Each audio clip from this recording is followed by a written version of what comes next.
Hello, everybody, and welcome in. We are so excited that you are here today for a spooky presentation on the 7 deadly techniques. We are just going to give everybody a few moments to get situated. So feel free to grab some water, grab a cup of coffee, whatever you're feeling, and we will get started in about 2 minutes. So thank you so much.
All right, everyone. Looks like we are all here and ready to get started.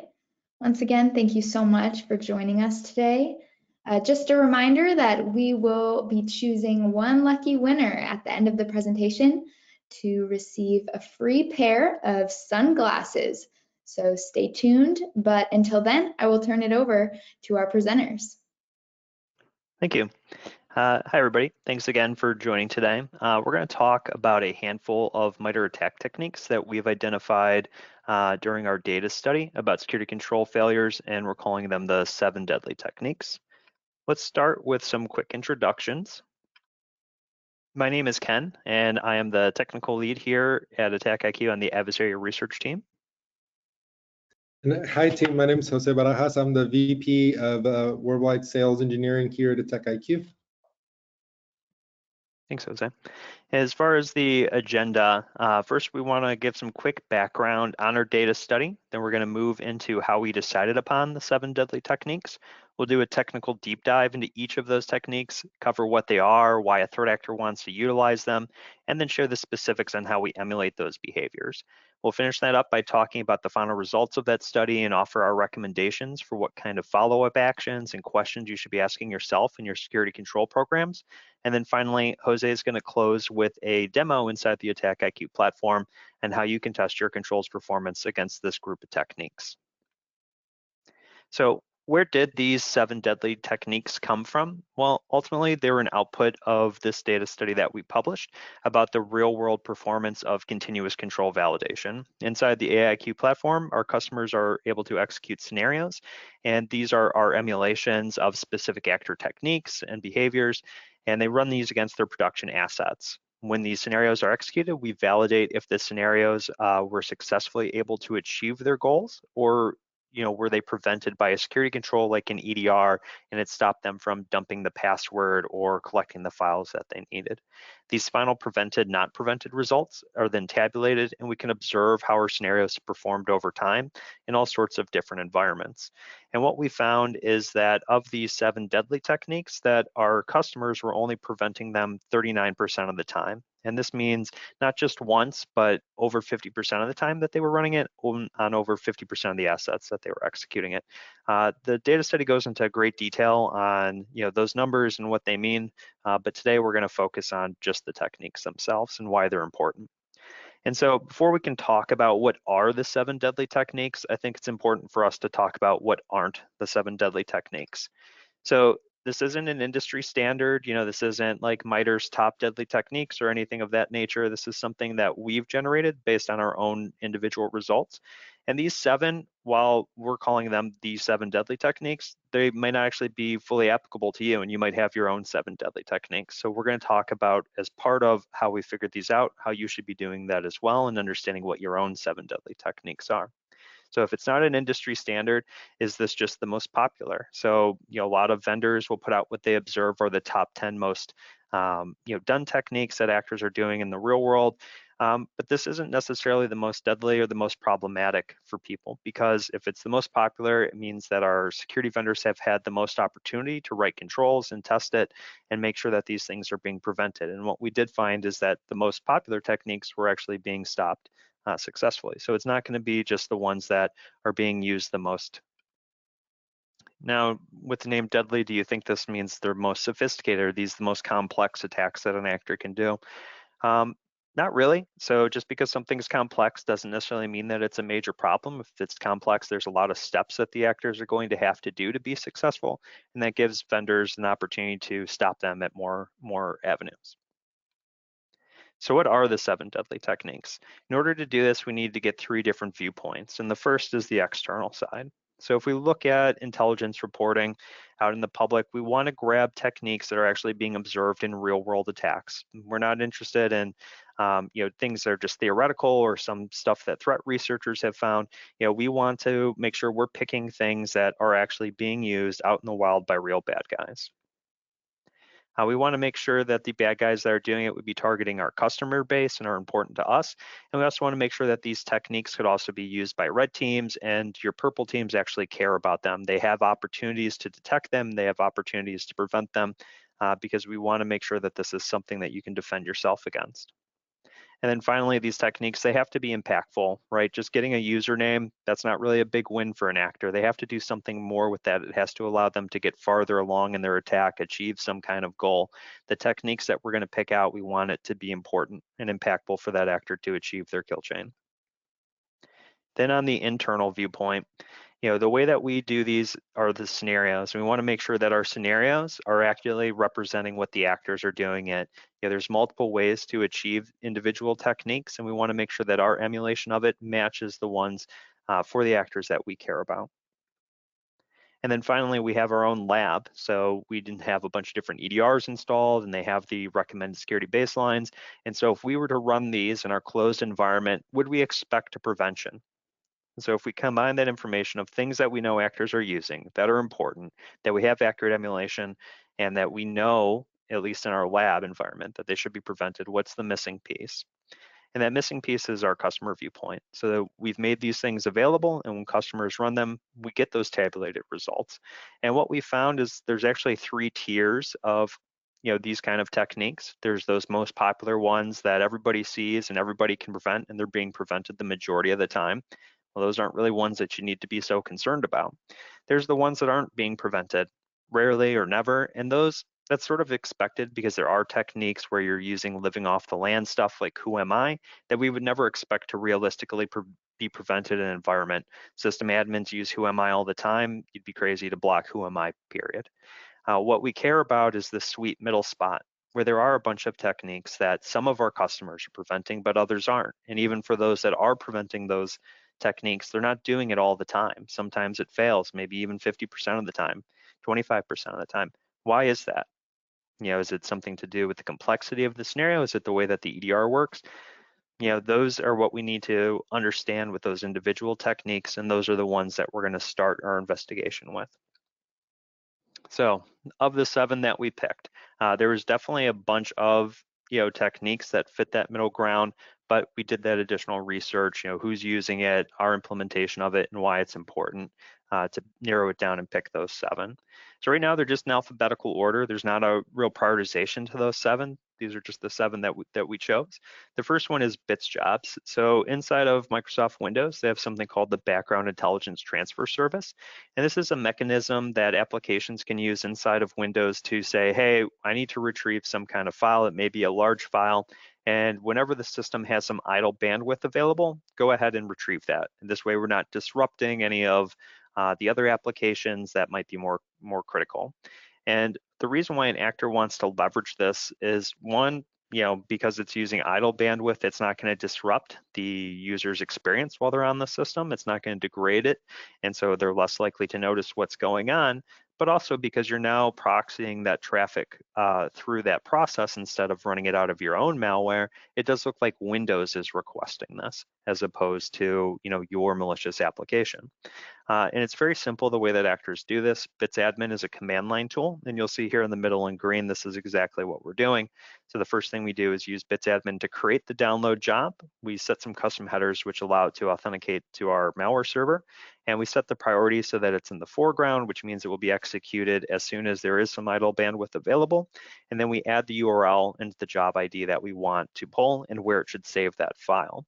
Once the job has been created, we'll monitor for its completion. And again, you're continuing to use the BitsAdmin utility to do this. And you'll say, resume this job, check its info, get the verbose. And then once it's complete, you'll get the ID that is finished. And then we can check to see if the file exists in the location that we wanted using Canary file. Our specific implementation is the exact same one that's being used by APT41, Ferocious Kitten, and a bunch of different ransomware and the Prometheus crimeware families. And if you look at the report, we give actual references to where that's done. So again, getting into the accurate emulation of it, these are the exact same kind of commands that an actor is using. And they're actually not too difficult to detect because the user agent is going to be related to BitsAdmin. These are command lines. So if you have process monitoring, you will see these things. So there is absolutely a way to detect this. It's just not being done consistently. The next technique is the deobfuscation of files or information. This is a very broad technique, but it's our specific implementation that we think is important. And in this case, it's using a utility called certutil to decode a base64 file, and then you write that to like an executable. Now, why would an actor want to do this? You can actually pass two kinds of values to certutil. You can pass a URL or a raw file that they've dumped afterwards. And by encoding the file in base64, this helps it evade any kind of static analysis like your standard AVs and trying to see what's there. And again, they're going to use a native Windows tool. Certutil is used natively to validate certificate authority information. And so again, this is just helping them break apart their kill chain from their malware or their initial exploit and make it appear as if there's other things that are doing it. And this makes it a little bit harder to detect. And the actors that are doing it in this exact same way by calling certutil, decode, pass your file, and then what file you want it to go to, APT10, APT28, APT34, amongst others. Our third one is about disabling or modifying your security tools. And so actors, they're going to take these overt actions to try and defend the security tools that would stop them in the middle of their attack. And they do a lot of this through PowerShell. PowerShell is able to integrate natively with a bunch of Windows internal functionality, and you can disable things like Microsoft Defender. So we do run this in an obfuscated PowerShell command. So you have multiple avenues to detect this. One, actors do a lot to encode their PowerShell scripts to make it harder again for that kind of static analysis or looking for keywords in your process commands to try and make sure that you may just know that PowerShell was run with an obfuscated command, but you may not necessarily know what it did.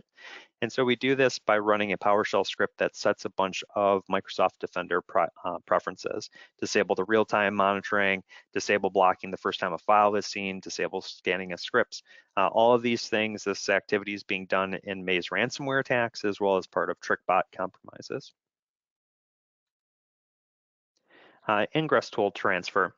So usually when an actor comes down, they need to bring those additional payloads with them. You can't deliver everything at once. Usually you want to try to split up what your stages are so that, if one part is detected, maybe not all of it is. And so if you're able to get through the first stage, you can serve up a custom second stage, maybe based on some kind of profiling information that was sent there.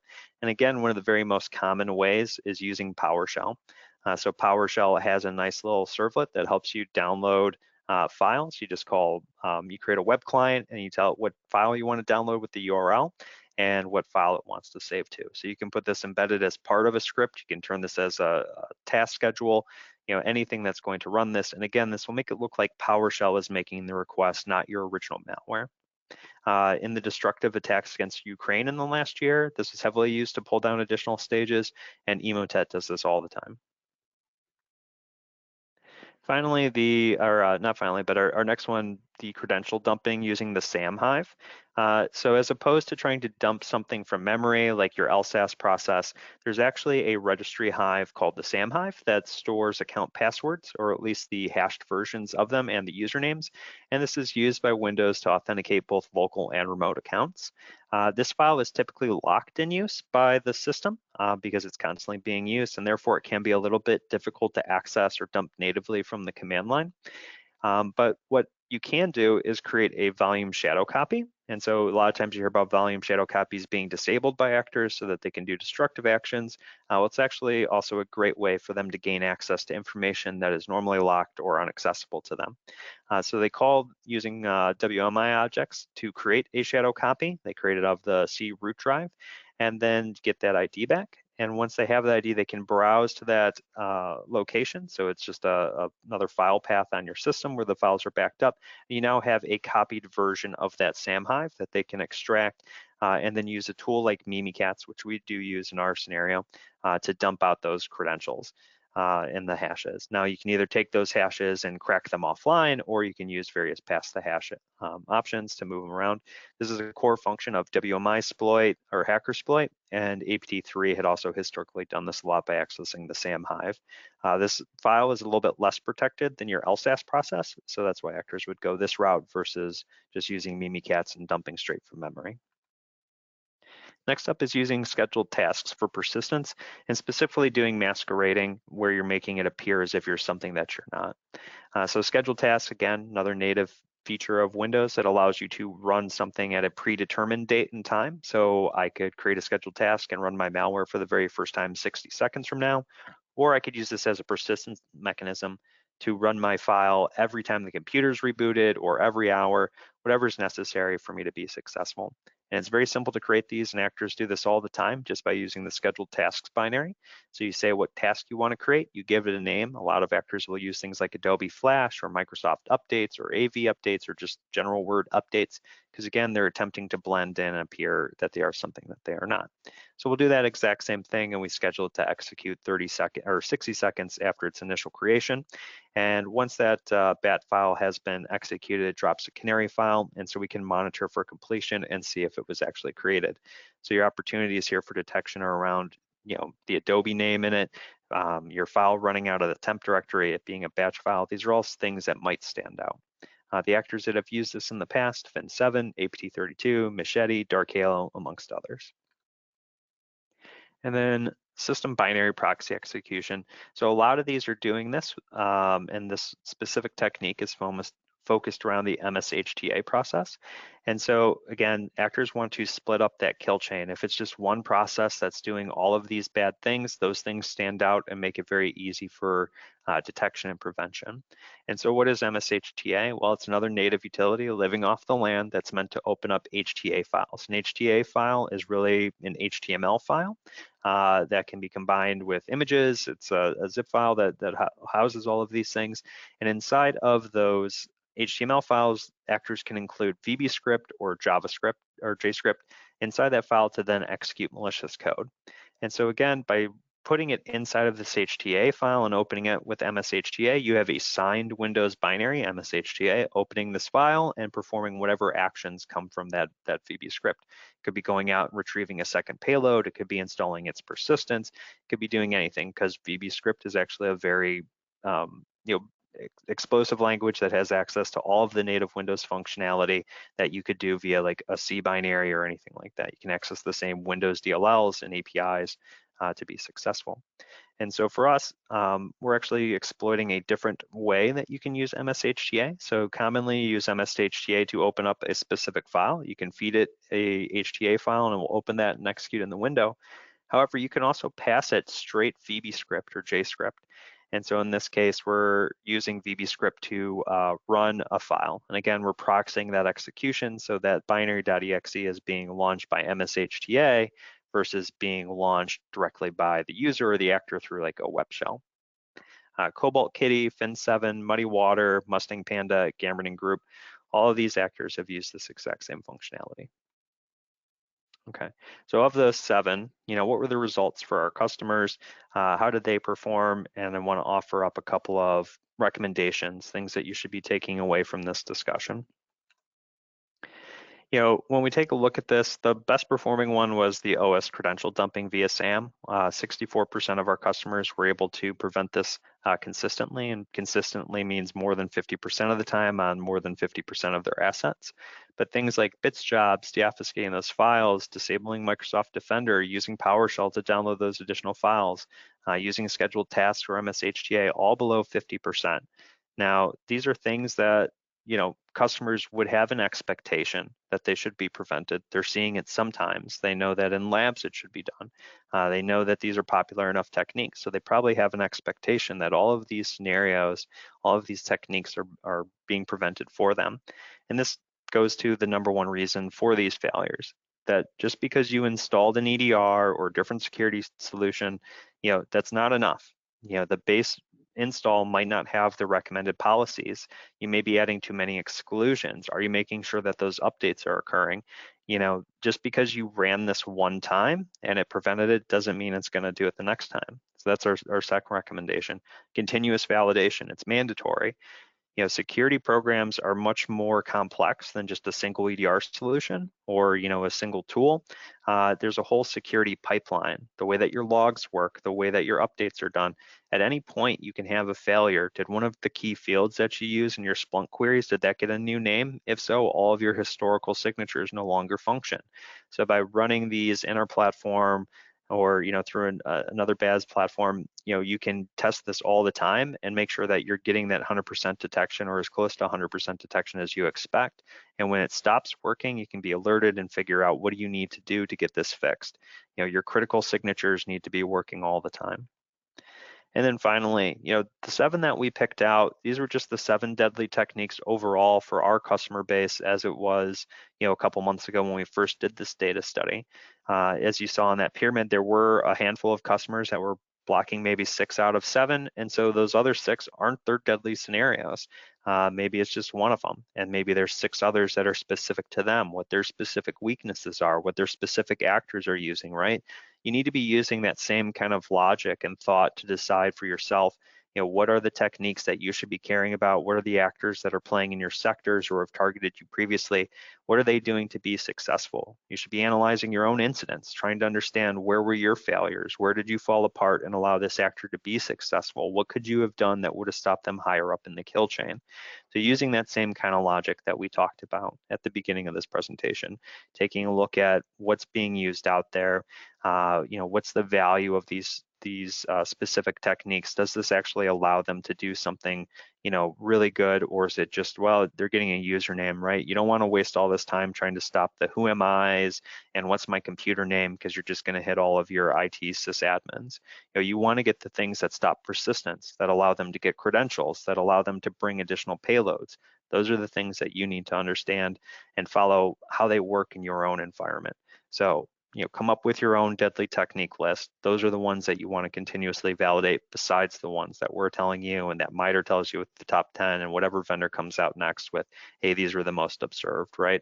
Your own weaknesses are the things that you should care about the most. Jose, is there any additional takeaways that you want to toss in there before we move into the product demo? Yeah, no, really good advice there, Ken. I think something else to add is definitely the first one.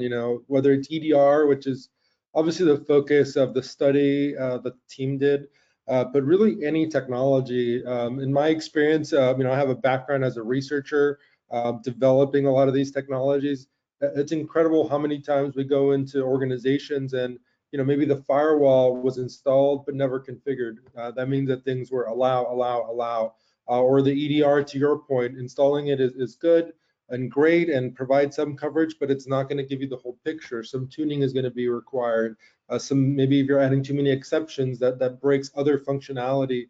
So really, to your second point, continuously testing, which I'm going to jump into next and show you how to test this yourself, is super, super important. But really, installing the thing is not enough. Definitely understanding the capabilities that it provides you, ensuring that you're meeting the recommendations that the vendors provide. I've found even if you do just that, a lot of the basics are going to be working. And obviously, we still have some work to do from there, to Ken's point here.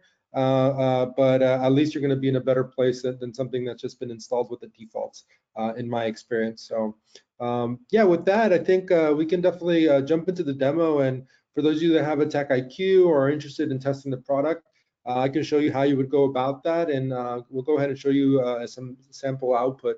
And then from there, we'll go ahead and jump into the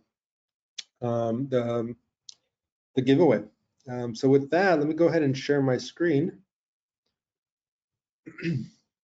And from here, you should be able to see my screen. I'm starting off with our MITRE dashboard, where we can see our coverage from the perspective of MITRE tactics, techniques, and procedures, so we can get an understanding of what tactics in this environment are being most prevented, detected, so I can figure out what to focus on, right? But we're going to focus on the deadly 7 deadly sins. So let's go ahead and run that assessment by going here to our template library. You know, at AttackIQ, we have a template library where we can focus on either compliance testing. We have a number of assessments focused on that. That was based on the research that we did with MITRE from NIST 853. Those focus on security control validation and even threat emulation, which is where we're going to focus on here, as you can see with these 7 deadly sins. And we've already seen this during the demo or the walkthrough so far, but these are the 7 that are going to be included. So let's go ahead and just create the assessment and show you how this really works. And since this is already predefined by the team, as you can see, we have a number of contexts here, even additional resources if we want to learn about it.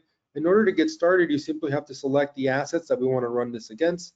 I'll pick my 2 CrowdStrike assets that you see there. From there, we can simply go on demand and run this assessment. So those of you that maybe are actively exploring AttackIQ in a POC or current customers, this is going to be your way of taking all the items that Ken went through just now and assessing yourself against them within your environment. With that being said, let's go ahead and go back. And I actually have already ran this assessment. I actually ran this morning. As you can see, I created at 7 a.m. So let's go ahead and take a look at this assessment here. So first and foremost, once you run this, we're going to give you a nice high-level summary. And what we want to understand out of all the tactics that we've ran, you know, which ones were not prevented or detected. And it looks like here I have coverage across the board. You know, I actually have a medium level policy here set up. So, you know, what you're seeing here from a results perspective are based on my configurations and my policies. I purposely not set them to the most aggressive that I could. So let's take a look at what those results look like. And what you're going to get out of going through this process with AttackIQ is getting an understanding of what are the results across the board, right? As you can see here, a number of things that were prevented and detected, some items that were maybe not prevented but were detected, which is, in my case, my expectation here, and some other things that were prevented and maybe we didn't have any detection here, at least not from CrowdStrike. And in my case, I know I'm actually blocking some of these capabilities through group policy objects, so hence why we're seeing you know, the inability to execute that encoded PowerShell that you see there as an example. But let's go ahead and take a look at one example here. We'll take a look at dump SAM hashes using the volume shadow copy. And as you can see here, this is going to be your way of really digging in and understanding the results here from a prevention perspective. What did it look like from the perspective of the attacker here? As we can see, these are the actions that we're able to take. It looks like we were able to successfully execute some of these commands. And in this case, but we weren't actually able to accomplish the goal here, and hence prevented. And then we can actually see exactly how this was identified by my security control. And I think the important piece here is we do the work of finding this in your environment. And you can even go to the details here if you want to directly look at what this attack might look like in your environment. This is a great way for you to learn and understand how your environment handles these and what it looks like directly there. And the other point I want to make is we've used these observables as a basis for actually finding the events associated with this. So similarly here, this would be, for example, the process, a unique identifier that you can use to find these events. That's all I wanted to cover here for today. If you're interested in checking this out as a customer or a prospect, please reach out to support or your customer success team or whoever you're working with directly, and happy to walk you through these 7 deadly sins to see how you would respond to them, but also help you find your own 7 deadly sins as Ken has suggested. And with that, I want to definitely be conscious of your time. I'm going to turn it over to the raffle now. Please take it away. Awesome. We are going to congratulate Steve Dramones. You have won the sunglasses, so we will be in touch to send you your prize.